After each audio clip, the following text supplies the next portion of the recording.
I've just changed the filament after the spool ran out, and now I'm going to continue the job.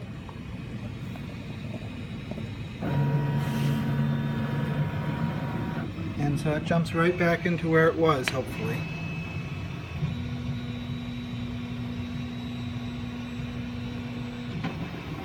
Yep.